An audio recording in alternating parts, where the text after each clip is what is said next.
Morning all friends. मेरे legal advice by Shaikh Javed Mohammad advocate channel पर आपका स्वागत है।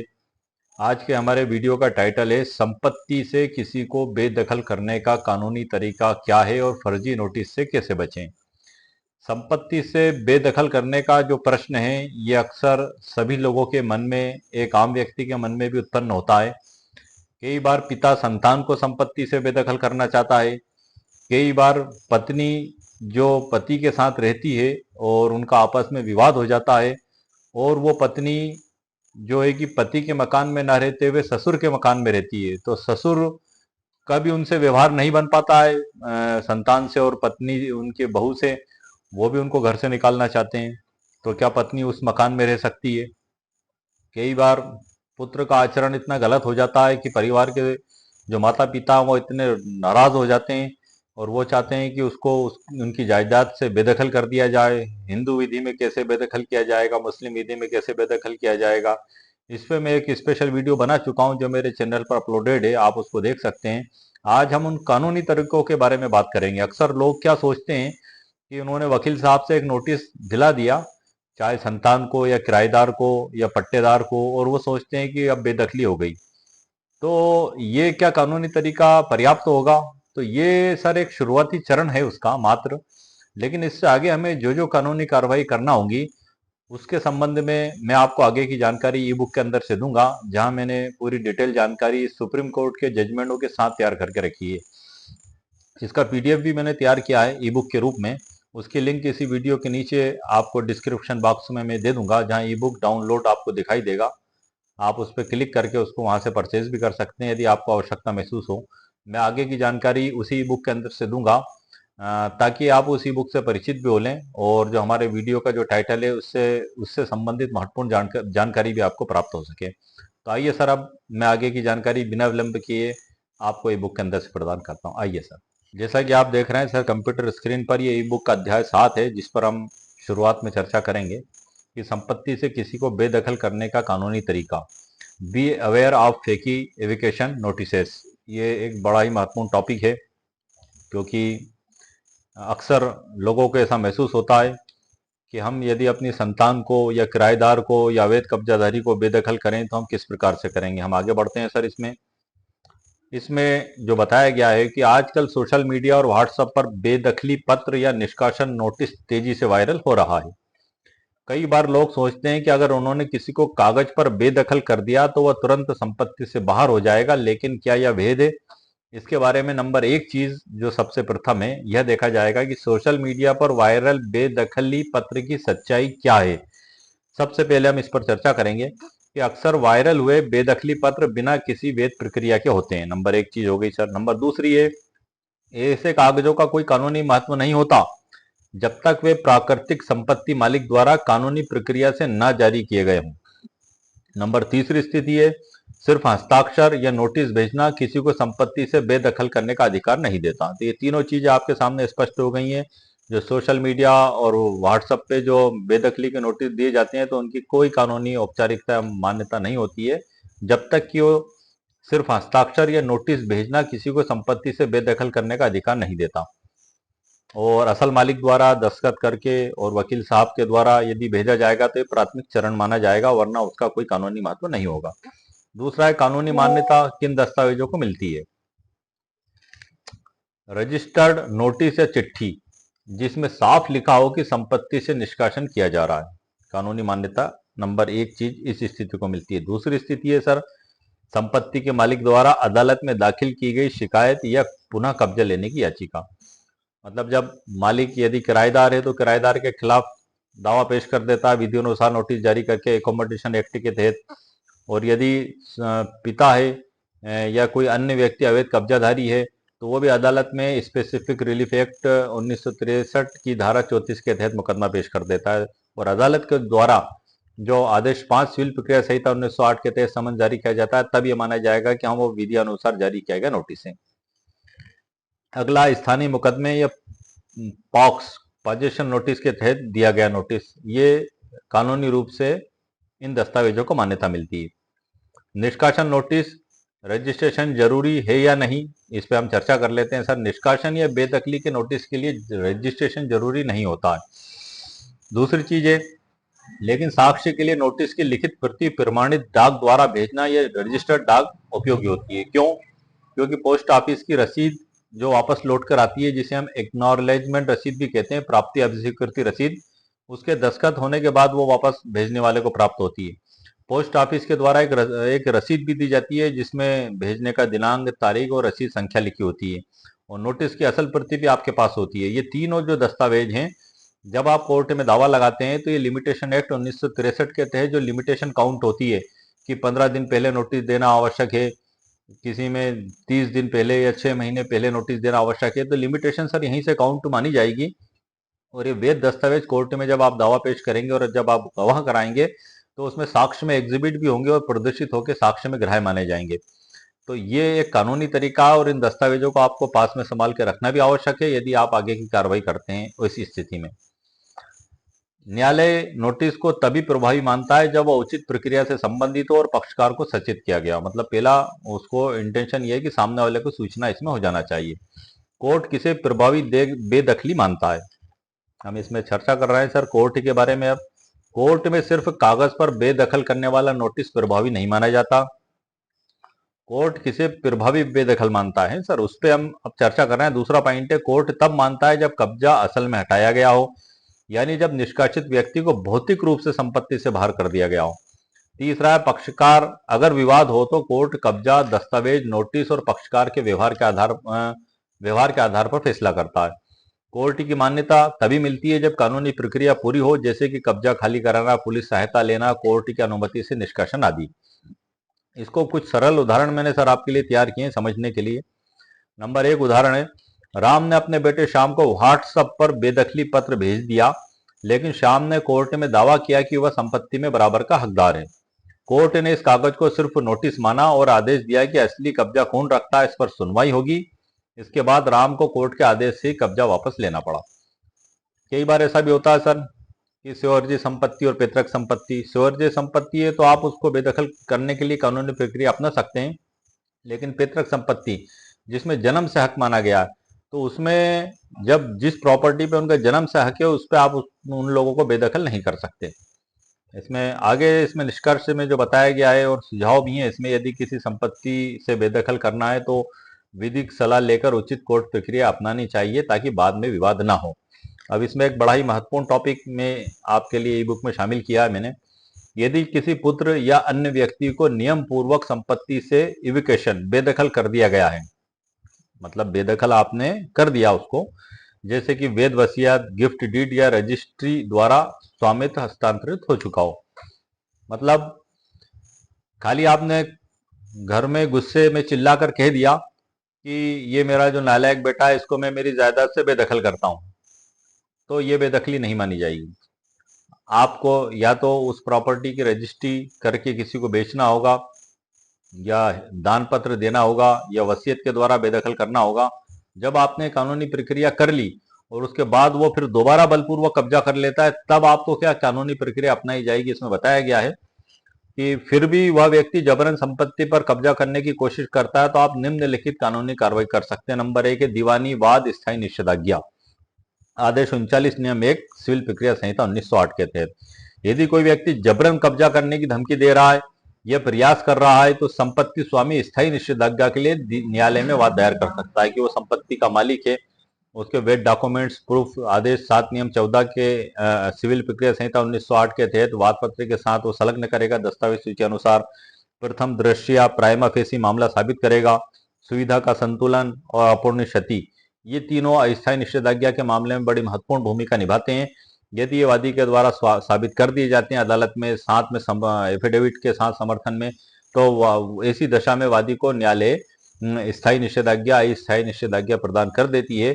और यदि वो व्यक्ति दोबारा कब्जा करने की धमकी देता है जिसे विधि अनुसार बेदखल किया गया है, वो दोबारा कब्जा नहीं कर सकता। यदि वो फिर भी न्यायालय के आदेश की अवमानना करता है तो उसमें भी दंड और सजा के प्रावधान दिए गए हैं। इसको हम उदाहरण से समझ लेते हैं। पिता ने अपनी संपत्ति बेटे को न देकर किसी ट्रस्ट या अन्य संतान को वसीयत द्वारा दे दी, फिर भी बेटा जबरन कब्जा करने की कोशिश करता है तो पिता स्थायी निषेधाज्ञा ले सकता है कि वो संपत्ति में प्रवेश या हस्तक्षेप ना करे। नंबर दूसरा है सर भारतीय दंड संहिता 1860 के तहत आपराधिक मामला, जिसको क्रिमिनल प्रोसीडिंग भी कहते हैं, ये वर्तमान में परिवर्तित करके भारतीय न्याय संहिता 2023 कर दी गई है। उसमें धारा 329 में बताया गया है, जो धारा 441 आईपीसी में बताया गया था। यदि निष्कासित व्यक्ति जबरन संपत्ति में घुसता है तो यह अपराध है। शिकायत देकर एफआईआर दर्ज कराई जा सकती है पुलिस थाने में। और धारा 447 जो नई जो एक्ट पारित हुआ BSA 2023 की धारा 329 में दिया गया, यही प्रावधान पुराने आईपीसी में धारा 447 में दिया गया था और भारतीय न्याय संहिता 2023 में 329 में दिया गया है। इस धारा के तहत अधिकतम 3 माह की सजा या जुर्माना दोनों हो सकते हैं। यदि कोई व्यक्ति ऐसा अपराध करता है तो इस धारा के तहत दंडित भी उसको किया जा सकता है। इस धारा के तहत इसका एक उदाहरण भी है सर। उदाहरण से हम इसको समझ लेते हैं कि मतलब 3 माह की सजा और जुर्माने का प्रावधान दिया हुआ है और जुर्माने के अलावा जो है कि सजा का भी प्रावधान है। ये न्यायालय के विवेक पर निर्भर करता है, मामले की परिस्थितियों के आधार पर कि वो किस प्रकार से उसको सजा देगा और किस प्रकार से उसे दंडित करेगा। उदाहरण है सर इसका, बेटा जिसे बेदखल कर दिया गया था, बिना अनुमति घर में घुसकर रहने लगा, तो पुलिस ने धारा 441 447 के तहत शिकायत की जा सकती है। रिपोर्ट टाइप करके आप दे दें, एफआईआर थाने वाले जांच करने के बाद दर्ज करके चालान कोर्ट में जज साहब के समक्ष पेश करेंगे। वहां उसकी जमानत होगी, मुकदमा चलेगा, आपके गवाह होंगे और यदि न्यायालय पाता है उसको दोषी तो उसमें न्यायालय के द्वारा गुण दोषों के आधार पर उसे दंडित किया जाएगा। इसी प्रकार से तीसरा है सर धारा 145 एवं 146 दंड प्रक्रिया संहिता 1973। ये पुरानी सीआरपीसी है सर, दंड प्रक्रिया संहिता मैंने दोनों लिख दी है इसमें और इसको परिवर्तित करके भारतीय नागरिक सुरक्षा संहिता 2023 कर दिया गया है। इसमें ये धारा 164 और 165 में दिया गया है। जो पुरानी सीआरपीसी थी उसमें 145 146 में था, वो प्रावधान 164 और 165 में कर दिए गए। क्या कर दिए गए सर? यदि भूमि या मकान को लेकर शांति भंग की संभावना हो तो अनुमंडल अधिकारी, जिसको हम एसडीएम भी कहते हैं, अनुविभागीय अधिकारी के पास आवेदन देकर स्थायी निषेध का आदेश लिया जा सकता है। धारा 145 सीआरपीसी संपत्ति की स्थिति बनाए रखने का आदेश देती है। धारा 146 में विवादित संपत्ति का कुर्की और रिसीवर की नियुक्ति इसमें की जा सकती है। आप यहाँ भी एसडीएम न्यायालय में भी इस कार्रवाई को कर सकते हैं। उदाहरण है, भूमि पर कब्जे को लेकर विवाद और झगड़े की आशंका है तो वादी एसडीएम से धारा 145 146 के तहत हस्तक्षेप करवा सकता है। जो 165 और 166 जो मैंने ऊपर बताई हैं वो परिवर्तित कर दी गई हैं। वर्तमान में आप उन्हीं नई धाराओं का इस्तेमाल करें, लेकिन चूंकि पुराने अधिनियम की धारा भी लगभग सभी लोगों के नॉलेज में वही है, इसलिए मैंने उनको भी लिखा है और नए अधिनियम की धारा को भी इसमें लिखा है। भारतीय दंड संहिता की धारा 506 आपराधिक धमकी, इसे धारा 351 2 एवं 2 भारतीय न्याय संहिता 2023 में कर दिया गया है। 506 को 351 कर दिया गया है। यदि जबरन कब्जे की कोशिश में धमकी दी जा रही हो तो इसके खिलाफ एफआईआर आप दर्ज करा सकते हैं पुलिस थाने में। पुलिस में शिकायत करके, पुलिस में पांचवा है सर, पुलिस में शिकायत थाना स्तर पर कार्रवाई। यदि व्यक्ति जबरन कब्जा करना चाहता है तो संबंधित थाने में आवेदन दे और एसएचओ या एसपी को लिखित शिकायत करे। मतलब आपने यदि थाना प्रभारी को लिखित में आवेदन दे दिया और उसके बाद भी थाना प्रभारी महोदय के द्वारा उसमें कार्रवाई नहीं की जा रही है तो विधि अनुसार आप लिखित आवेदन रजिस्टर्ड डाक से पुलिस अधीक्षक महोदय आपके जिले के, वहां पे आप आवेदन दें, उसकी प्राप्ति भी आप अपने पास रखें और उसके बाद फिर ये जो धाराओं के तहत जो मुकदमा यदि पुलिस दर्ज नहीं करती है तो 156 जो पूर्व में थी और वर्तमान में उसे धारा 175 कर दिया गया है भारतीय नागरिक सुरक्षा संहिता में, उसके तहत आप मजिस्ट्रेट साहब के समक्ष आवेदन भी पेश कर सकते हैं कि अभियुक्त के खिलाफ पुलिस को आदेशित किया जाए कि बाद जांच मुकदमा दर्ज किया जाए, या फिर आप प्राइवेट कंप्लेंट भी अदालत में दर्ज कर सकते हैं डायरेक्ट इन धाराओं के तहत। उसमें आपका मुख्य परीक्षण आपको कराना होगा, अभियुक्त के खिलाफ जो परिवादी की परेशानी है, जो भी घटना है, उसको पूरा आपको अदालत में जज साहब के समक्ष पेश करना होगा। तो दो तरीके से आप इस कार्य को कर सकते हैं। अगला है सर इसमें हमारा, इसमें छठा नंबर है सर, हम अदालत से बेदखली का निष्पादन किस प्रकार से हम करा सकते हैं। ये छठा पॉइंट चल रहा है सर हमारा। यदि आपके पास पहले से निष्कासन का आदेश है तो उसे निष्पादित एग्जीक्यूट कराया जा सकता है। कैसे कराया जा सकता है? कोर्ट के आदेश से बेलिफ के जरिए कब्जा हटाया जा सकता है। ये छठा नंबर हो गया हमारा। सातवां है सर, लोक प्राधिकारी को सूचना देकर। नगर निगम, तहसील, राजस्व अधिकारी को भी सूचना दी जा सकती है ताकि कोई वैधानिक कार्रवाई में सहयोग करे। अंत में निष्कर्ष क्या निकला सर, इसमें बड़ा महत्वपूर्ण है। यदि किसी को वैधानिक रूप से संपत्ति से बेदखल किया गया है और फिर भी वह जबरन कब्जा करने की कोशिश करता है तो आप दीवानी और आपराधिक दोनों रास्ते अपना सकते हैं। कौन कौन से? नंबर 1, स्थायी निषेधाज्ञा। नंबर 2 आपराधिक मामला, नंबर 3 पुलिस रिपोर्ट, नंबर 4 अदालत द्वारा कब्जा हटवाए जाना और अस्थायी निषेधाज्ञा, आदेश 39 नियम 1-2 सिविल प्रक्रिया संहिता 1908। ये सभी कानूनी आधार आपके पास मौजूद होते हैं कि यदि आपने किसी को कानूनी रूप से बेदखल कर दिया है, जैसे कि वसीयत, गिफ्ट डीड, विक्रय पत्र आदि के जरिए, और उसके बाद फिर वो दोबारा कब्जा कर रहा है, तो आप इन के तहत जो मैंने अभी आपको बताए कानूनी उपचार आपके पास उपलब्ध रहता है। दीवानी वाद का प्रारूप भी सर हम समझ लेते हैं कि किस प्रकार से दीवानी दावे की ड्राफ्टिंग होगी। ऊपर तो वाद पत्र में ये दीवानी दावा इसी बात का है सर, जो हमारे वीडियो के टाइटल से है कि यदि किसी को बेदखल कर दिया गया है और वो दोबारा कब्जा कर रहा है तो हम अदालत में दीवानी दावा पेश करना पड़ेगा। तो हम किस तरीके से दीवानी दावे की ड्राफ्ट करेंगे, इसमें बताया गया है। ऊपर तो सर न्यायालय का नाम लिखना है, न्यायालय श्रीमान व्यवहार न्यायाधीश महोदय वर्ग 1-2 और आपकी तहसील, जिला और प्रदेश। लेफ्ट साइड में प्रकरण क्रमांक और उधर राइट साइड में पूरा वादी का नाम, विरुद्ध प्रतिवादी। इसमें विषय में लिखना है वाद वास्ते जबरन कब्जे से संपत्ति की सुरक्षा हेतु निषेधाज्ञा और कब्जा रोकने हेतु वाद। इसमें विषय मैंने लिख दिया है आपको समझाने के लिए। आप चाहें तो बिना विषय हटा के आप डायरेक्ट भी लिख सकते हैं, वाद वास्ते जबरन कब्जे से संपत्ति की सुरक्षा हेतु निषेधाज्ञा और कब्जा रोकने हेतु वाद। तो ये आपका निषेधाज्ञा का वाद होगा और साथ में आपको आदेश 39 नियम 1-2 सीपीसी सिविल प्रक्रिया संहिता 1908 का एप्लीकेशन इसके साथ अलग से पेश करना होगी। जो मूल दावा है वो मूल दावा है अपनी जगह, लेकिन 39-1-2 की एप्लीकेशन आपको अलग से पेश करना होगी। मूल दावा पूरा गुण दोषों के आधार पर न्यायालय के द्वारा डिसाइड किया जाएगा, उसमें समय लगने की संभावना होती है, लेकिन उससे पहले यदि आपको स्टे दे दिया जाता है तो आपकी प्राइमरी समस्या तो हल हो ही जाती है कि वो व्यक्ति जबरन आपकी प्रॉपर्टी में कब्जा ना करे। फिर गुण दोषों के आधार पर अंतिम निर्णय होगा, तब तक यह अस्थायी निषेधाज्ञा लागू रहेगी। जब अंतिम फैसले के द्वारा यदि आप केस जीत जाते हैं और आपके पक्ष में स्थायी निषेधाज्ञा दे दी जाती है तो वो अंतिम फैसला माना जाता है। किस कंडीशन में? यदि प्रतिवादी ने अपील ना की हो। तो यदि वो अपील कर देता है और अपील कोर्ट में भी यही फैसला बहाल रहता है और उसके ऊपर वो आगे की कोर्ट उच्च न्यायालय में नहीं जाता है, तभी अंतिम फैसला माना जाएगा। यदि वो उच्च न्यायालय में चला जाता है, उच्च न्यायालय के द्वारा भी यही आदेश बहाल रखा जाता है, तब अंतिम फैसला माना जाएगा। और यदि वहां से अपीलेट कोर्ट सर्वोच्च न्यायालय में भी चला जाता है और वहां से भी इसको यही मेंटेन रखा जाता है, तो अंतिम फैसला माना जाएगा। तो इस प्रकार से कानूनी प्रक्रिया है। इसमें जो है कि पैरा क्रमांक 1 में जो है कि आपको क्षेत्राधिकार का लिखना है सर, वैसे तो ज्यूरिडिक्शन के बारे में कि वादी यहाँ है, प्रतिवादी यहाँ का निवासी है और वादग्रस्त संपत्ति न्यायालय के क्षेत्राधिकार में, इसलिए वाद की सुनवाई का क्षेत्राधिकार माननीय न्यायालय को प्राप्त है। वादी एक प्रतिष्ठित नागरिक है तथा नीचे लिखे पते पर निवास करता है। वादी संपत्ति की संख्या विवरण दे, जैसे मकान, भूखंड, वेद स्वामी है जिसे उसने अपनी वेद कमाई से क्रय किया है, निर्मित किया है। इसके पहले आप क्षेत्राधिकार का लिख दें, वो मैंने क्षेत्राधिकार का आगे लिख दिया है, आप इसको पहला लिख दें। दूसरा है प्रतिवादी का परिचय। प्रतिवादी का पुत्र, रिश्तेदार या पूर्व किराएदार जो भी उचित हो, प्रतिवादी का वादी की संपत्ति पर कोई वैधानिक अधिकार नहीं है। ये आपको अपना उसमें खोल के लिखना पड़ेगा। ये मैंने शार्ट में लिखा है आपको बतौर एक ड्राफ्टिंग के रूप में। बाकी आपके जो फैक्ट हैं, आपकी जो परिस्थितियां हैं, वो आपको पूरी डिटेल के साथ इसमें लिखना होगी। संपत्ति का विवरण आपको लिखना होगा तीसरे पैरा में। क्योंकि जो वाद पत्र लिखा जाता है, तो वाद पत्र कैसे लिखा जाता है, इस पे सर मैंने तकरीबन 1 घंटे का एक स्पेशल वीडियो बनाया है और उस पर स्पेशल ई बुक भी लिखी है, और उस ई बुक को उसी वीडियो के नीचे डिस्क्रिप्शन बॉक्स में मैंने अपलोड भी कर दिया उसके लिंक को।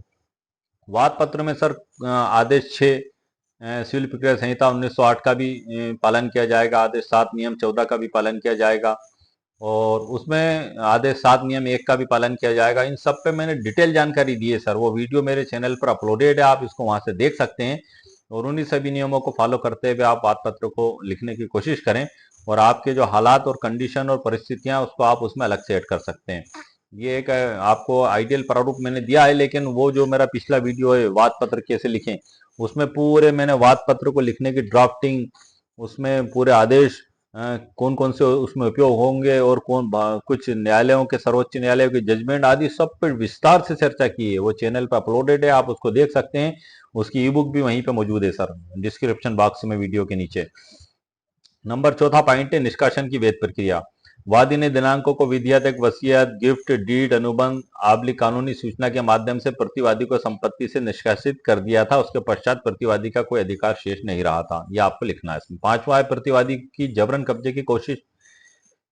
प्रतिवादी दिनांक जगह छोड़ दी, आपकी जो भी कब्जे की कोशिश कर रहा है तारीख आप लिख दें। कोई जबरन वादी की संपत्ति पर घुसने और कब्जा करने की कोशिश कर रहा है जिससे वादी को मानसिक कष्ट और सुरक्षा का खतरा है। वादी ने पुलिस से शिकायत भी की परंतु अब तक कोई स्थायी राहत नहीं मिली है। नंबर 6 वाद कारण, काज ऑफ एक्शन। प्रतिवादी का कोई वैधानिक हक नहीं है और उसका कोई दस्तावेजी स्वामित्व नहीं है, उसका कृत अवैधानिक और दीवानी अधिकारों का उल्लंघन है, यह आपको लिखना है। साथ में विधिक अधिकार, वादी को भारत के संविधान, CPC transfer of property act तथा संबंधित उत्तराधिकार कानूनों के अंतर्गत संपत्ति के शांतिपूर्ण उपभोग का अधिकार है। तो इसमें सर आप ये जो मैंने लिख दिया आपको समझाने के लिए लिखा है सीपीसी और ट्रांसफर, आप इन शब्दों को न लिखें, कानूनी रूप से अधिकारी आप सिर्फ इतना लिख दें, क्योंकि प्लीडिंग में कानून और सर्वोच्च न्यायालय की नजीरों का इनका उल्लेख नहीं किया जाएगा, बताया गया है, लेकिन मैं आपको समझाने के लिए लिखा है। आप जो भी मेरी ई बुक आप यदि देखते हैं तो साथ में वीडियो जरूर सुने, ताकि कुछ जानकारियां मैं जो आपको वीडियो में दे देता हूं वो उसमें नहीं लिखी होती हैं, इसलिए वीडियो को आप सुनेंगे तो आपको उसको समझने में काफी आसानी होगी। 8वां है कारण का विवाद उत्पन्न होना। प्रतिवादी ने बार बार धमकी दी है कि वह कब्जा कर लेगा जिससे विवाद उत्पन्न हुआ है। किस तारीख को उत्पन्न हुआ वो तारीख सर आपको स्पेशल लिखना है, यहाँ पे मैं बढ़ा देता हूँ, ये आपको सर मैं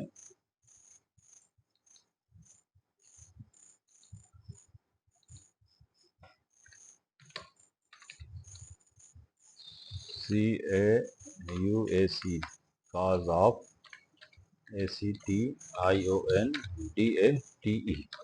और डेट करके सर मैं जगह भी छोड़ देता हूँ इसमें आगे थोड़ी, ताकि ये आपकी नॉलेज में आ जाए। ये मैंने सेव कर दिया सर इसे। 9वां है सर वैकल्पिक उपाय की अनुपस्थिति। वादी को प्रतिवादी को रोकने के लिए न्यायालय की स्थायी निषेधाज्ञा परमानेंट इंजेक्शन के लिए अतिरिक्त कोई अन्य प्रभावी उपाय उपलब्ध नहीं है। मतलब आपको अदालत को बताना होगा कि आपकी संपत्ति पे यदि स्थायी निषेधाज्ञा नहीं दी गई तो आपको अपूर्णीय क्षति होगी, और आपको स्थायी निषेधाज्ञा नहीं दी गई तो आपको अपूर्णीय क्षति होगी। प्रार्थना में सर क्या मांगा जाएगा इसमें? नंबर 1 है सर, माननीय न्यायालय कृपया प्रतिवादी को वादी की संपत्ति में जबरन प्रवेश या कब्जा करने से स्थायी रूप से प्रतिबंधित करने की स्थायी निषेधाज्ञा, जिसको परमानेंट इंजेक्शन कहते हैं, जारी करे। नंबर 2 है, यदि प्रतिवादी ने कोई अतिक्रमण किया हो तो उसे हटाने का आदेश दिया जाए, या आपके केस की परिस्थिति के हिसाब से आप यहाँ लिख सकते हैं। नंबर अगला है, वादी को मुकदमे का खर्च व प्रतिकर दिलवाया जाए। नंबर 4 है, न्यायालय जो उचित समझे व अन्य राहत प्रदान करे। और अंत में वेरिफिकेशन सत्यापन जो वाद का है वो किया जाएगा, वादी का हस्ताक्षर और अधिवक्ता। तो ये इस प्रकार से सर ये अध्याय 7 में जो महत्वपूर्ण जानकारियां थी मैंने आपको दी हैं। अब इसमें कुछ सर्वोच्च न्यायालय के फैसले भी हैं जो बड़े महत्वपूर्ण हैं और जो इसी से रिलेटेड है, मैं उसी की जानकारी आपको दे रहा हूँ। मैं स्क्रॉल करके सर आपको ऊपर ले जा रहा हूँ। ये ई बुक जो है ये इसके प्रारंभ में मैंने इसको लिखा है। जैसा कि सर आप देख रहे हैं कि संपत्ति से बेदखल करने का कानूनी तरीका क्या है, यही हमारे वीडियो का टाइटल है। तो बेदखली क्या है, हम इस पे भी चर्चा कर लेते हैं। कुछ महत्वपूर्ण बातें तो हमने देख ली। तो बेदखली को जो परिभाषित किया गया है, इविकेशन का मतलब है किसी व्यक्ति को ऐसी संपत्ति से निकालना जिस पर वह रह रहा हो, चाहे वह किराएदार हो, कब्जादारी हो या परिवार का सदस्य हो।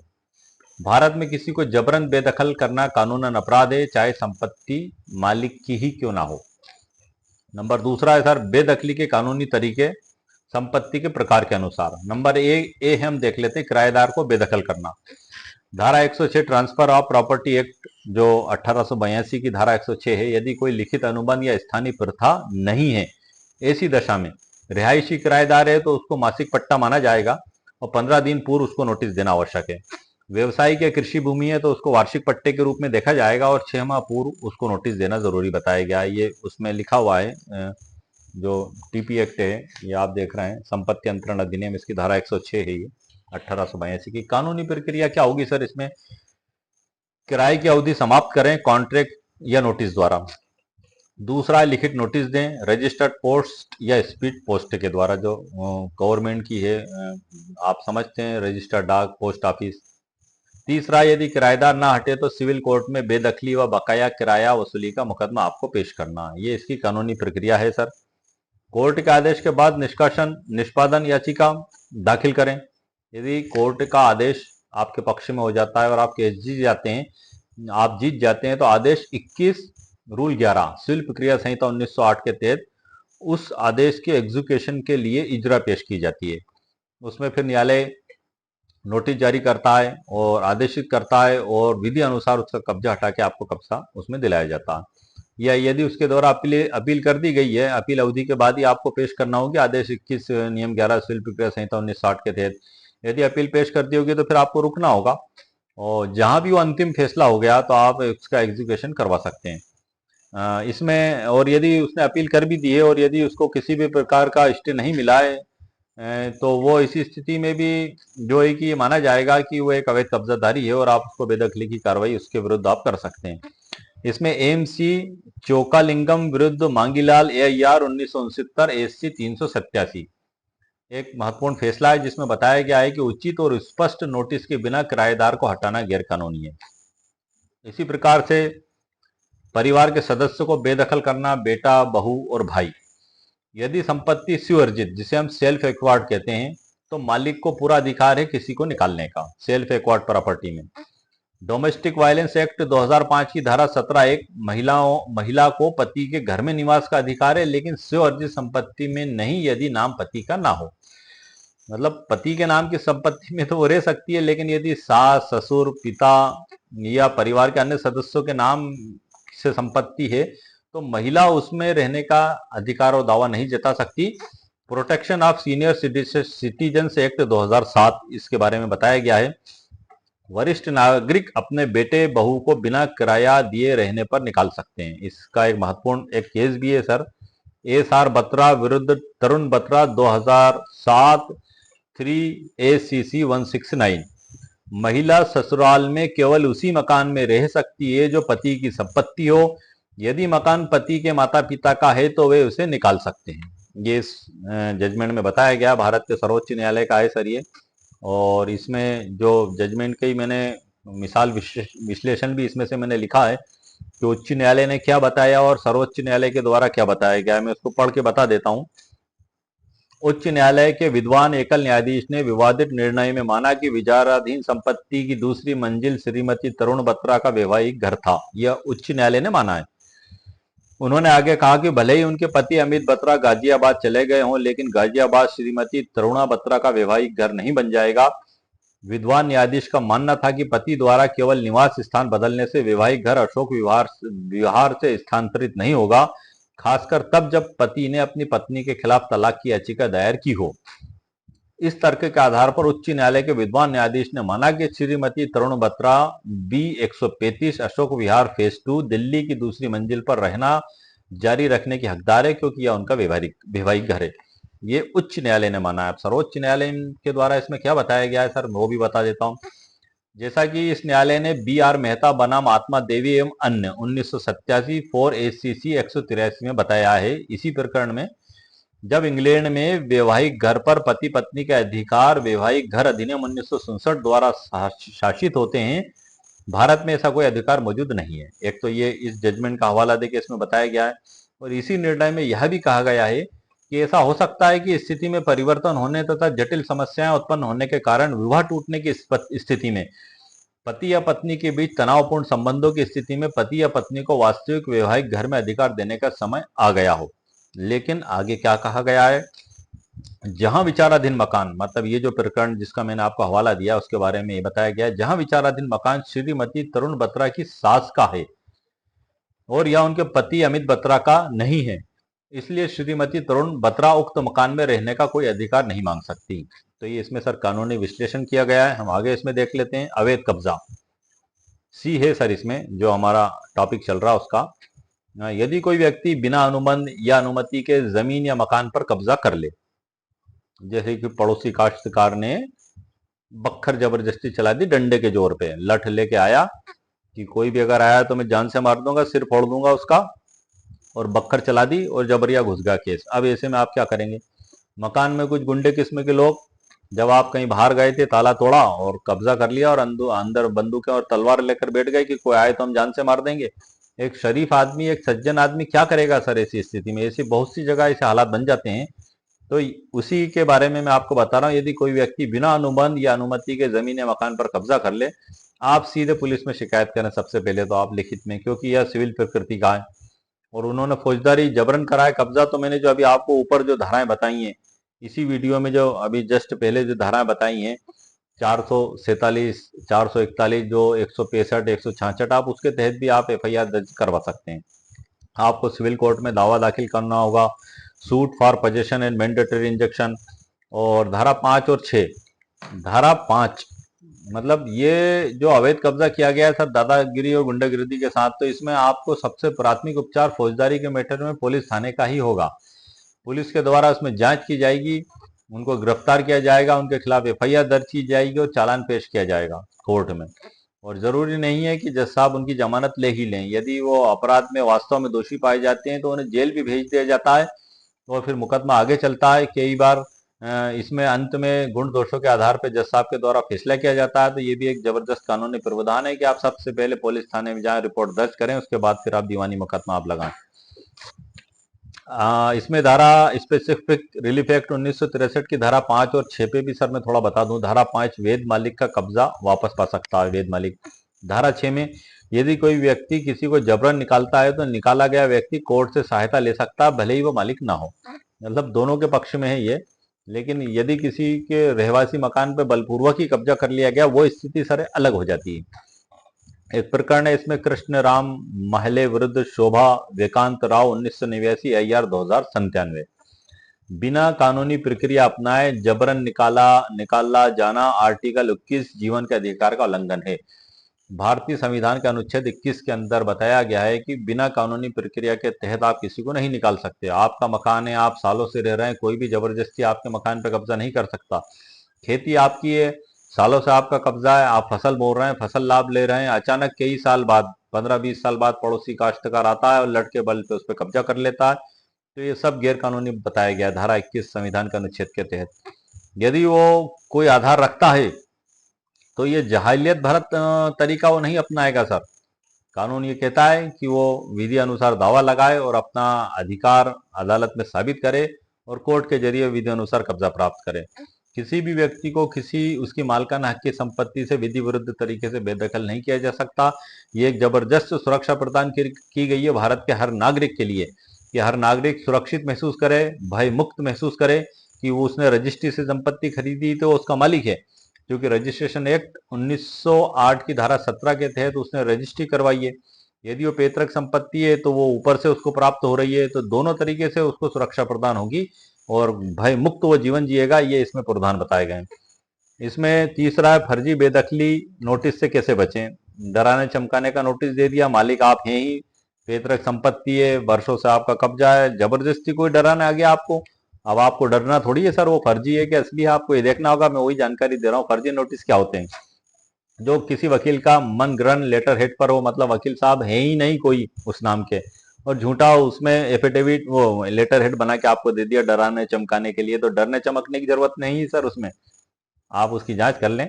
जो किसी वकील का मन ग्रहण लेटर हेड पर हो, इसमें कोई केस नंबर या कोर्ट स्टाम्प ना हो, जो केवल डराने या धमकाने के लिए भेजा जाए, पुलिस द्वारा बिना कोर्ट आदेश के सीधा बेदखली का दबाव बनाना, पॉलिटिक्स, राजनीति, पैसा, जर जोरू और जमीन, वो पॉलिसी अपना के आपको बलपूर्वक हटाया जाए तो आप डरे नहीं सर, आप बिल्कुल ना डरें।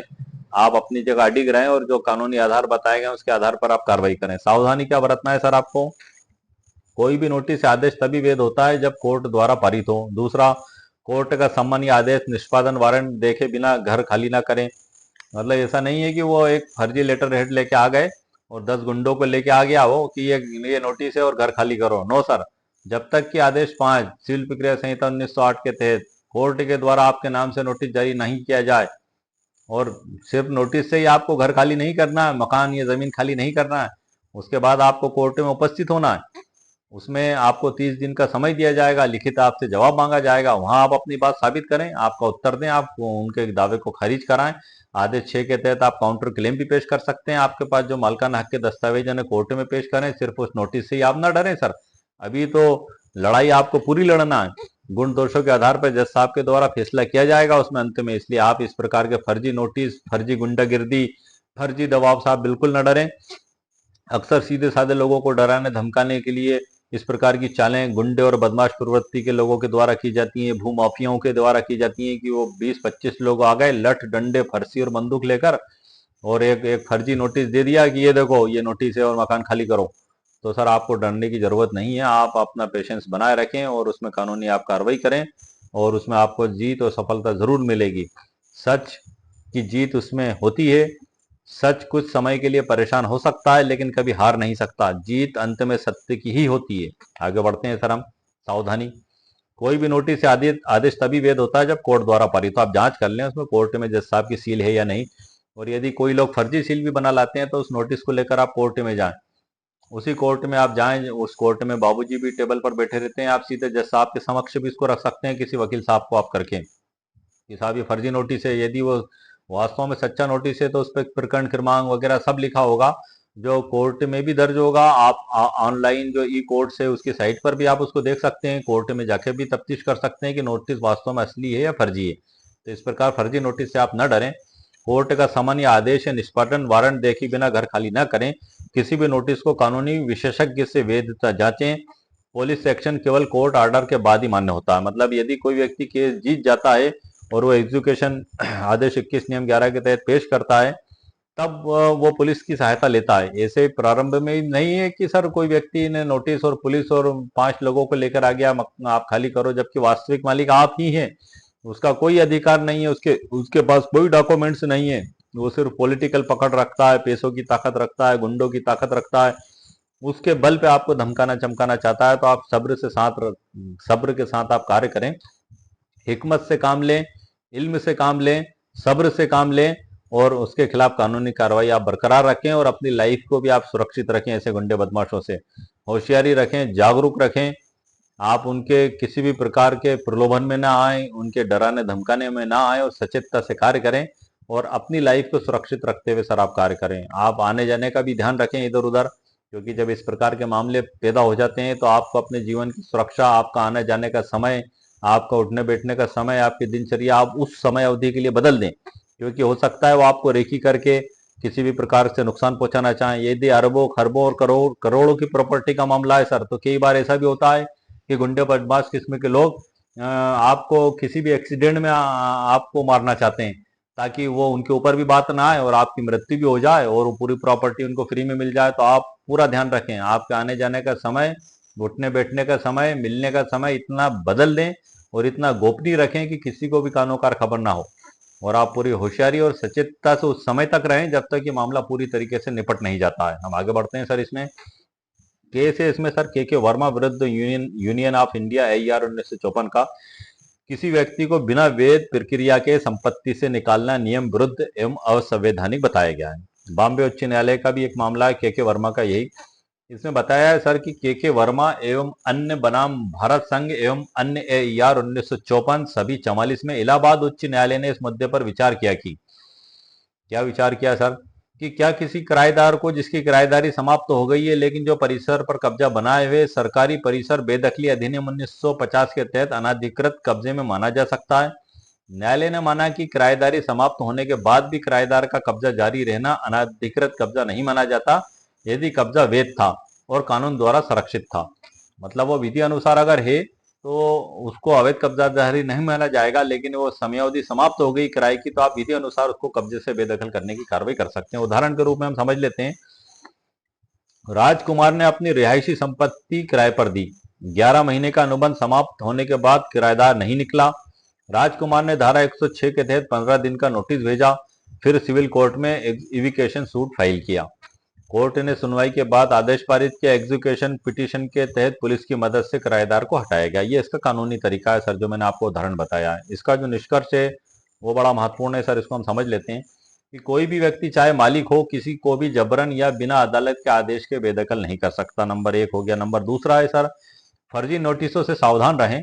वकील का नोटिस कोई न्यायिक आदेश नहीं होता। यदि किसी वकील साहब ने आपको भेजा है तो एक प्राथमिक सूचना है। उस दावे को प्रारंभ करने के पहले की कानूनी प्रक्रिया का पालन है। आप उससे डरे नहीं। फिर दावा अदालत में पेश होगा। अदालत में आदेश 5 के तहत आपको समन जारी किया जाएगा। आपको कोर्ट में उपस्थित होके लिखित जवाब पेश करने का, काउंटर क्लेम भी पेश करने का अधिकार होगा। काउंटर क्लेम क्या है, इस पे तकरीबन 7-8 वीडियो सर मैं बना चुका हूँ, मेरे चैनल पर अपलोडेड है, पूरी डिटेल जानकारी के साथ आप वहां देख सकते हैं। तो इस प्रकार से ये सर हमारा इसमें निष्कर्ष हुआ है कि कानूनी प्रक्रिया अपनाना आवश्यक होगा। अब संपत्ति के प्रकार और बेदखली के कानूनी अधिकार में जो शॉर्ट में हम देख लेते हैं सर। कि स्वर्जित संपत्ति, स्वर्जित संपत्ति में स्वामी को पूर्ण अधिकार होता है कि वह इसे किसी को भी दे या ना दे। बेटा, बेटी, पत्नी या बाहर का कोई व्यक्ति, ये उसको पूर्ण अधिकार होता है कि किसी को भी दे या ना दे। हिंदू लॉ में पिता चाहे तो बेटे को सुअर्जित संपत्ति से बेदखल कर सकता है। हिंदू लॉ के तहत पैतृक संपत्ति, ये सुअर्जित संपत्ति से बेदखल कर सकता है ना कि पैतृक से। पैतृक संपत्ति क्या होती है सर?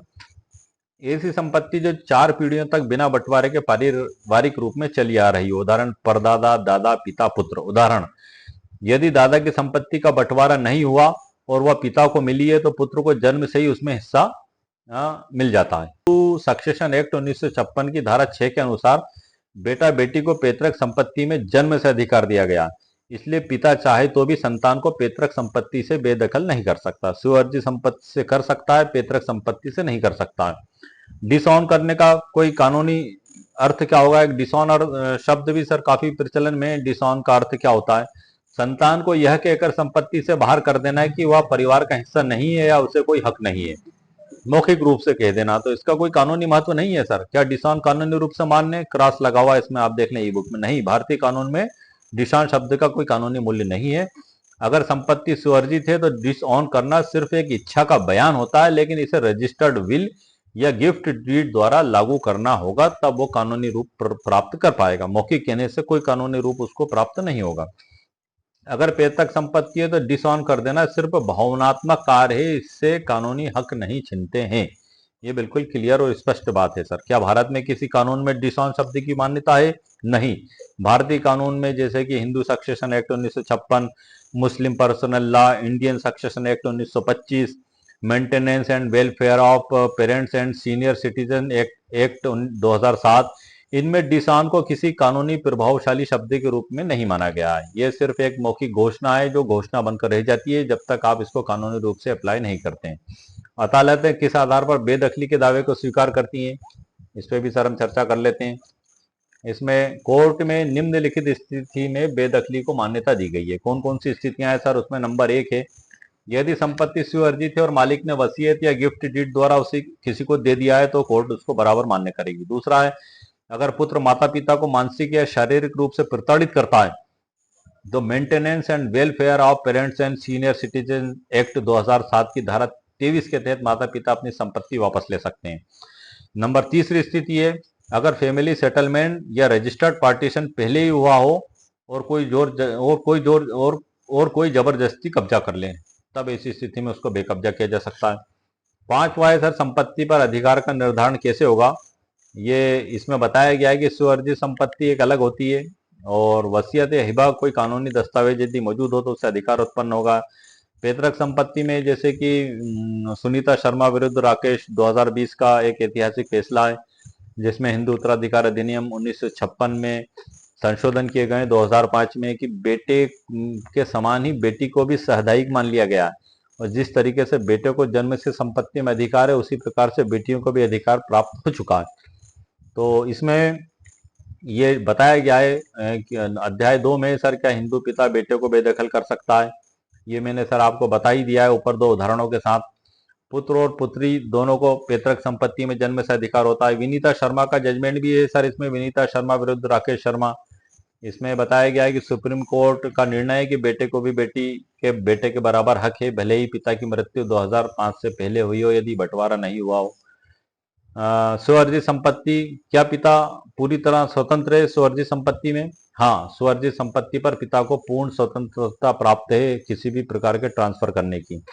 वह वसीयत या गिफ्ट द्वारा किसी को भी संपत्ति दे सकता है। दूसरा है, वह चाहे तो बेटे को एक पैसा ना दे और किसी संस्था, बहन या अन्य को पूरी संपत्ति दे सकता है। क्या बेटा इस पर दावा नहीं कर सकता? कोई बेटा इस पर दावा नहीं कर सकता। क्या मौखिक रूप से बेदखली करना मान्य? नहीं, मौखिक रूप से बेदखली करना मान्य नहीं है, सिर्फ एक घोषणा है, इसका कोई कानूनी मूल्य नहीं है। अदालतें मौखिक दावे को सबूत नहीं मानती, पिता को बेदखली साबित करना होती है। वसीयत, गिफ्ट डीड, रजिस्टर्ड पारिवारिक बंटवारा आदि का उसको सहारा लेना पड़ेगा, ये कानूनी रूप है। सुप्रीम कोर्ट का निर्णय है सर विनीता शर्मा का, जो मैंने आपको बता दिया है उसी के बारे में, और ये इसमें कुछ कानूनी प्रश्न भी हैं। पंजीकरण अधिनियम पे बता देता हूं सर आपको। रजिस्ट्रेशन एक्ट 1908 की धारा 17(1)(b जो कोई भी संपत्ति का अविभाजित हिस्सा या पूर्ण स्वामित्व किसी को ट्रांसफर करता है और वह दस्तावेज लेखन में है तो उसका रजिस्ट्रेशन कंपलसरी है। इसी प्रकार से यदि रजिस्ट्रेशन नहीं करवाया गया है तो सेक्शन 49 भी दी गई है रजिस्ट्रेशन एक्ट में कि कोई भी अविनियमित अनरजिस्टर्ड दस्तावेज जिससे संपत्ति का अधिकार प्रभावित होता है कोर्ट में मान्य नहीं माना जाएगा। मतलब विधि में यदि उसको रजिस्ट्रेशन करना कंपलसरी बताया गया है और आप उसको रजिस्ट्रेशन नहीं कराते हैं तो धारा 49 रजिस्ट्रेशन एक्ट के तहत उसको मान्य नहीं किया जाएगा। उसमें फिर आगे की प्रोसेस है जो है कि धारा 35-36 में आपको आवेदन देना होगा, न्यायालय में अनुमति लेना होगी, फिर आपको कलेक्टर ऑफ स्टाम्प के समक्ष उपस्थित होना होगा, वहाँ उस पर पेनल्टी लगाई जाएगी, राशि आप जब पेनल्टी राशि जमा करा देंगे उसकी आपको रसीद दी जाएगी, फिर आप उसको कोर्ट में पेश करेंगे, फिर उसके बाद फिर बयान में वो स्वीकार किया जाएगा एग्जिबिट। यदि आप ये प्रोसेस नहीं करते हैं तो साक्ष्य में एग्जिबिट नहीं होगा, उस पर आप एग्जिबिट भी नहीं डाल सकते बयान के दौरान, या तो न्यायालय स्वयं ही रोक देगा या विपक्षी अधिवक्ता के द्वारा आपत्ति ली गई तो उनके द्वारा उस समय अदालत के द्वारा रोक दिया जाएगा। और यदि आपने उसको वैलिड नहीं करवाया तो साक्ष्य में नहीं पढ़े जाने के कारण आप केस हार जाएंगे। यदि आपके दावे का मुख्य आधार वही दस्तावेज है तो आप केस हार जाएंगे क्योंकि वो एविडेंस में पढ़ा नहीं जाएगा। हम आगे बढ़ते हैं। सिर्फ नोटरी से संपत्ति का बंटवारा या ट्रांसफर करने वाला कानूनी रूप से प्रभावी नहीं माना जाएगा यदि उसका रजिस्ट्रेशन अनिवार्य बताया गया है। सरल उदाहरण से समझ लेते हैं हम। मान लीजिए 3 भाई अजय, विजय और संजय हैं। उनके पास एक मकान है जो संयुक्त रूप में उनके नाम पर है। उन्होंने केवल एक नोटरी से बंटवारा दस्तावेज बनवाया, रजिस्टर्ड नहीं किया। अब अजय ने अपने हिस्से को अपनी पत्नी के नाम रजिस्ट्री कर दिया बिना विजय और संजय की सहमति और हस्ताक्षर के। इस स्थिति में वह रजिस्ट्री अमान्य मानी जाएगी क्योंकि बंटवारा दस्तावेज रजिस्टर्ड नहीं था और अन्य हिस्सेदारों की सहमति हस्ताक्षर नहीं थे। अन्य अन्य हिस्सेदारों को उसको सहमति के हस्ताक्षर उसमें कराना जरूरी थे।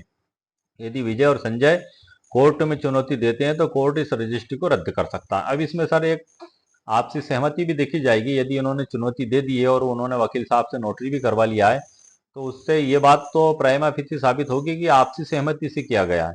और यदि वो असहमत थे तो उन्होंने क्यों किया, ये जिम्मेदारी उनके ऊपर होगी कोर्ट में बताने की। दूसरी बात यह है कि यदि सभी लोग सहमत हैं और उन्होंने नोटरी वकील साहब से उसकी नोटरी करवा ली है तो सभी लोग अपने अपने हिस्से पे बंटवारा करके काबिज हो गए, कोई विवाद ही ना रहा तो फिर अदालत में जाने का प्रश्न ही नहीं होगा। तो इसी स्थिति में कोई विवाद भी नहीं बनेगा। लेकिन विवाद बन गया है तो इसी स्थिति में आप उसको रजिस्टर्ड ही करवाएं, क्योंकि कानून में यदि उसको कंपलसरी बताया गया है तो आपको उसका रजिस्ट्रेशन करवाना आवश्यक है। इसी प्रकार से महत्वपूर्ण निर्णय इसमें सर भारत के सर्वोच्च न्यायालय का काले एवं अन्य बनाम उपनिदेशक चकबंदी अन्य में एक थोड़ा सा ये हटके है, ये फैसला रजिस्ट्रेशन के तहत ही है। ये भी इसमें जो बताया है, सर्वोच्च न्यायालय ने इलाहाबाद उच्च न्यायालय और चकबंदी के उपनिदेशक के फैसले को पलट दिया। इसमें माना कि 1956 में हुई मौखिक पारिवारिक व्यवस्था औपचारिक पंजीकरण के अभाव में भी वैध, न्याय संगत और बाध्यकारी थी। तो ऐसा नहीं है कि बिल्कुल अन्याय ही अन्याय होगा और कोई भी बेईमान व्यक्ति उस नोटरी या आपके बंटवारे को चुनौती दे दे। या अदालत हर चीज को देखेगी, पूरे दस्तावेज, आपके बयान, आपके साक्ष्य और गुण दोषों के आधार पर फैसला किया जाएगा और मौखिक बंटवारे को भी इसमें मान्यता दी गई थी, बताया गया है। इसी प्रकार से इसमें प्रश्न भी बताए गए हैं सर, इसमें विश्लेषण भी है। तो ये आज के इस वीडियो में सर मैंने आपको मुकम्मल कानूनी जानकारी सर इसके संबंध में प्रदान कर दी है। दे रहा था। इसी बुक का टाइटल है संपत्ति से किसी को बेदखल करने का कानूनी तरीका क्या है, फर्जी नोटिस से कैसे बचें। ये ई बुक है सर और इसके प्रारंभ में जो जानकारी दी गई है वो मैंने आपको बता दी है। इसको अध्यायों में भी सर बांटा गया है। इसमें अध्याय 1 में जो है जो अध्याय 1 है उसमें संपत्ति के प्रकार और बेदखली का कानूनी अधिकार के बारे में बताया गया है। अध्याय 2 में क्या हिंदू पिता बेटे को बेदखल कर सकता है। अध्याय 3 में मुस्लिम लॉ में बेदखली का क्या तरीका होगा, सुप्रीम कोर्ट के कुछ फैसले, वरिष्ठ नागरिकों के अधिकार। अध्याय 5 में 6 में वसीयत और हिबा में अंतर। और 7 में जो मैंने पूरा अध्याय आपको इसी में से बताया है, संपत्ति से निष्कासन, नोटिस की वैधता और संपत्ति विवाद से बचने के कुछ कानूनी तरीके। और डिस्क्लेमर भी है सर और प्रस्तावना भी इसमें दी गई है। और अंत में इसमें जो डिस्क्लेमर दिया गया है वो लास्ट में सर इसमें दिया गया है। तो इस प्रकार से ये ई बुक है जिसके अंदर से ही मैंने आपको संपूर्ण जानकारी दी है कि किसी भी व्यक्ति को बेदखल करने का कानूनी तरीका क्या होगा। वो सर्वोच्च न्यायालय के फैसले भी इसी में प्रिंटेड हैं, जो लॉ हैं वो भी इसी में प्रिंटेड हैं। इसकी जो लिंक है ई बुक PDF की, वो इसी वीडियो के नीचे मैं डिस्क्रिप्शन बॉक्स में आपको दे दूंगा। 199 रुपीज़ मात्र इसकी कीमत मेरे द्वारा रखी गई है। यदि आप में से किसी को आवश्यकता महसूस होती है तो आप इसको परचेज कर सकते हैं। ये लिंक पे आप जब क्लिक करेंगे वीडियो के नीचे डिस्क्रिप्शन बॉक्स में, तो आप सीधे उस प्रॉब्लम सॉल्यूशन ई बुक पे पहुंच जाएंगे, मेरे स्टोर पे। वहाँ बाय नाउ का ऑप्शन आपको दिखाई देगा, आप उस पर क्लिक करेंगे तो भुगतान के विकल्प आपके सामने आएंगे। जिससे आप भुगतान करेंगे तो ये आपकी ईमेल आईडी पर मैसेज के रूप में आपको प्राप्त हो जाएगी। वहाँ आप उसको क्लिक करके डाउनलोड कर सकते हैं। आपके स्मार्टफोन पर, कंप्यूटर पर या मोबाइल पर आप पढ़ सकते हैं। यदि आपको आवश्यकता महसूस हो तो आप इसकी प्रिंट आउट भी निकाल सकते हैं। ये आपके व्यक्तिगत उपयोग के लिए सर, आप इसको किसी कोर्ट में पेश नहीं कर सकते, ना ही किसी रजिस्ट्रार ऑफिस में पेश कर सकते हैं, ना ही किसी सरकारी या गैर सरकारी दफ्तर में पेश कर सकते हैं। ये पर्सनल उपयोग के लिए बनाया गया एक PDF नोट्स है, जो आपको एक प्राथमिक रूप से जानकारी प्रदान करता है। इस पे अमल करने से पहले आप आपके वकील साहब से एक बार चर्चा जरूर कर लें। इसी प्रकार से मेरा जो problem solution e book store है, उस पर तकरीबन 100 से ऊपर प्रॉब्लम सॉल्यूशन ई बुक मेरे द्वारा अपलोड की जा चुकी हैं। आपको जो डिस्क्रिप्शन बॉक्स के नीचे ही problem solution e book store भी दिखाई देगा। यदि आप उस पर क्लिक करेंगे तो सीधे इस problem solution e book store पर पहुंच जाएंगे। वहां आपको सभी 100 से ऊपर ई बुक प्राप्त हो जाएंगी। यदि उसमें से आपको ऐसा लगता है कि कोई ई बुक आपके लिए उपयोगी साबित हो सकती है, तो आप उसको वहां से परचेज कर सकते हैं। वीडियो में जो मैं ई बुक के अंदर से आपको जानकारी देता हूं, उसको देने का मकसद मेरा यही है कि आप ई बुक को परिचित होने से पहला ही ई बुक को खरीदने से पहला ही आप उससे परिचित हो जाएं। और इस वीडियो में देख और सुन और समझने के बाद यदि आपको लगता है कि आपके लिए उपयोगी है, तभी आप इसे परचेस करें। और जब आप परचेस करेंगे तो जो जानकारी मैंने आपको दी है, यही PDF के रूप में आपको प्राप्त होगी। आप बिना देखे, बिना सोचे आप उसको परचेस ना करें। यदि आपके लिए, आपको लगता है कि वो आपकी प्रॉब्लम को किसी ना किसी रूप से सॉल्यूशन करने का मार्गदर्शन प्रदान कर सकती है, तब आप उसको परचेस करें। तो इस प्रकार से सर, मैंने पैतृक संपत्ति की परिभाषा क्या है, ये एक बड़ा ही महत्वपूर्ण विषय है। और इसको लेकर अधिकतर लोगों के मन में शंका, कुशंकाएं उत्पन्न होती रहती हैं। कोई 3 पीढ़ी को पैतृक संपत्ति मानता है, कोई 4 पीढ़ी को पैतृक संपत्ति मानता है। मिताक्षरा जो ग्रंथ है, उसमें पैतृक संपत्ति की परिभाषा अलग दी गई है, दया भाग में अलग दी गई है, हिंदू उत्तराधिकार अधिनियम 1956 में इसे कुछ अलग प्रकार से परिभाषित किया गया है। सर्वोच्च न्यायालय ने कुछ प्रमुख फैसले भी इस बारे में दिए हैं, उसमें भी इसकी परिभाषा दी गई है। इन सबको तकरीबन 9 तरीके से पैतृक संपत्ति की परिभाषा को मेरे द्वारा समझाया गया है। और उस पर स्पेशल वीडियो मेरे द्वारा बनाया गया है कि पैतृक संपत्ति की परिभाषा क्या है। 1 घंटे 11 मिनट का वीडियो सर मैंने बनाया है, जो मेरे चैनल पर अपलोडेड है। और उसकी ई बुक भी बनाकर उसी वीडियो के नीचे डिस्क्रिप्शन बॉक्स में मेरे द्वारा अपलोड कर दी गई है। ये यदि आपको पैतृक संपत्ति की परिभाषा से संबंधित कोई डाउट और कंफ्यूजन है, तो आप मेरे इस वीडियो को देख सकते हैं, जो मेरे चैनल पर अपलोड है। इसमें मैंने लगभग 9 प्रकार से पैतृक संपत्ति की परिभाषा को समझाया है। मिताक्षरा, दया भाग, हिंदू उत्तराधिकार अधिनियम, सर्वोच्च न्यायालय के फैसले, सभी तरीके से इसमें मेरे द्वारा जानकारी देने की कोशिश की गई है। आप लोगों के मार्गदर्शन के लिए एक सूचना है और काफी महत्वपूर्ण जानकारियां उसमें मौजूद है। आप उस वीडियो को आप देख सकते हैं। यदि आपको आवश्यकता महसूस होती है तो आप उस ई बुक को वहां से परचेज भी कर सकते हैं। डिस्क्रिप्शन बॉक्स में उसकी मेरे द्वारा लिंक दे दी गई है। तो इस प्रकार से सर, संपत्ति से बेदखल करने का जो कानूनी तरीका क्या होगा, उस पर मैंने आपको मुकम्मल कानूनी जानकारी प्रदान कर दी है। और उम्मीद है आपको मेरा वीडियो पसंद आया होगा। मेरे वीडियो को आप लाइक भी करें, शेयर भी करें और सब्सक्राइब भी करें। ओके, शुक्रिया, थैंक यू सर।